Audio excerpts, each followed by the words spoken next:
মহানগৰীত পুনৰ সংঘটিত হৈছে কিশোৰ নিৰুদ্দেশৰ ঘটনা আৰু বিস্কুট কিনিবলৈ গৈ ঘৰলৈ উভতি নাহিল 12 বছৰীয়া মনজিত পেগু আৰু ইতিমধ্যে শনিবাৰে এই ঘটনা সংঘটিত হৈছে আৰু লগতে মহানগৰীত সংঘটিত হৈছে পুনৰ নিৰুদ্দেশৰ ঘটনা সংঘটিত হৈছে আৰু বিস্কুট কিনিবলৈ গৈ ঘৰলৈ উভতি নাহিল মনজিত পেগু আৰু শনিবাৰৰ পৰা সন্ধানহীন হৈ আছে কিশোৰজন আৰু মহানগৰীৰ লখৰাৰ ফৰেষ্ট গেটত এই ঘটনা সংঘটিত হৈছে আৰু সন্ধিয়া বিস্কুট কিনিবলৈ গৈছিল 12 বছৰীয়া মনজিত পেগুৱে বিস্কুট কিনিবলৈ গৈছিল সন্ধিয়া আৰু সন্ধিয়াৰ ভাগত বিস্কুট কিনিবলৈ গৈ আজি পৰ্যন্ত ঘৰলৈ উভতি অহা নাই মনজিত পেগু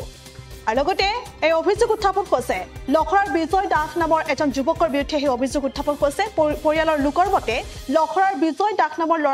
যুৱকজনে ফুচলাই লৈ যোৱাৰ এতিয়া সন্দেহ প্ৰকাশ কৰিছে আৰু 31 আগষ্ট শনিবাৰৰ পৰা সন্ধানহীন হৈ আছে মনজিত পেগু আৰু সন্ধিয়া প্ৰায় 4:30 পৰা সন্ধানহীন হৈ আছে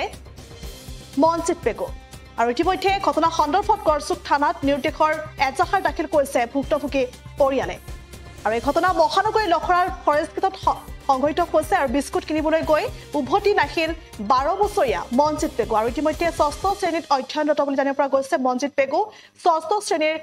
এজন ছাত্ৰ আৰু শনিবাৰৰ সন্ধিয়া বিস্কুট কিনিবলৈ গৈছিল আৰু বিস্কুট কিনিবলৈ গৈ ঘৰলৈ উভতি নাহিল ছাত্ৰজন আৰু পৰিয়ালৰ লোকৰ মতে এতিয়া অভিযোগ উত্থাপন কৰিছে পৰিয়ালৰ লোকে বিজয় দাস নামৰ এজন যুৱকৰ বিৰুদ্ধে বিজয় দাস নামৰ যুৱকজনে লখৰাৰ বিজয় দাস নামৰ যুৱকজনে মনজিত পেগুক ফুচলাই লৈ যোৱা এতিয়া সন্দেহ প্ৰকাশ কৰিছে পৰিয়ালৰ লোকে আৰু 31 আগষ্ট শনিবাৰৰ পৰা সন্ধানহীন হৈ আছে মনজিত পেগু আৰু লগতে ঘটনা সন্দৰ্ভত পৰিয়ালৰ লোকে ইতিমধ্যে গড়চুক থানাত এজাহাৰ দাখিল কৰিছে আৰু ইয়াকে লৈ এক হাহাকাৰ পৰিস্থিতি বিৰাজ কৰা পৰিলক্ষিত হৈছে পিতৃ মাতৃৰ দাবী অতি সোনকালে তদন্ত কৰি যাতে মনজিত পেগুক সুকলমে উভতাই আনে আৰু এয়া দাবী জনোৱা দেখিবলৈ পোৱা গৈছে আৰু এই সন্দৰ্ভত কিছু মন্তব্য আমাৰ সৈতে আছে আমি দৰ্শকলৈ আগবঢ়াইছো 31 তাৰিখে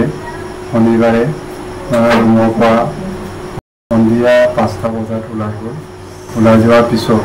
বিস্কুট আনিবলৈ গৈ মাকক চাহ বনাবলৈ গৈ বিস্কুট আনিবলৈ গৈছিলে বিস্কুট আনিবলৈ গৈ তাৰ পৰা ল'ৰাটোক ঘূৰি নাহিল তেনেস্থলত ল'ৰাজনক বিচাৰি গৈ মাকে মই বিচাৰি এজন ল'ৰাক পালোঁ সেইজন ল'ৰাই মানে মোৰ ল'ৰাজনক এজন ল'ৰাই কৈছিলে মোৰ ল'ৰাটোক বিজয় দাসৰ নামৰ ল'ৰাটোৱে লৈ গৈছিল তেনেস্থলত তাৰপিছত আমি সেইটো খবৰটো পাই লগে লগে আমি গড়চুক থানাত এজাহাৰটো দাখিল কৰিলোঁ আৰক্ষীয়ে আজি ৰেজিষ্টাৰ কৰিছে কেছটো আজি 3 দিন পৰ্যন্তলৈকে ৰেজিষ্টাৰ কৰা ছাৰ তেনেকৈ কৰিছে বুলি কয় কিন্তু দিছে বাৰু কৰিছেও ইয়াত ৰুমত কিন্তু তেনেকৈ ক'ত কৰিছে ক'ত যোৱা নাই সুধিলে বিচাৰি আছোঁ বুলি কয় তাৰপিছত আজি মাত্ৰ কেছটো ৰেজিষ্টাৰ হৈছে মোৰ ল'ৰাটো 31 তাৰিখে শনিবাৰে ৰুমৰ পৰা সন্ধিয়া 5টা বজাত ওলাই যোৱাৰ পিছত বিস্কুট আনিবলৈ গৈ মাকক চাহ বনাবলৈ গৈ বিস্কুট আনিবলৈ গৈছিলে যিকোনো খবৰৰ বাবে যোগাযোগ কৰক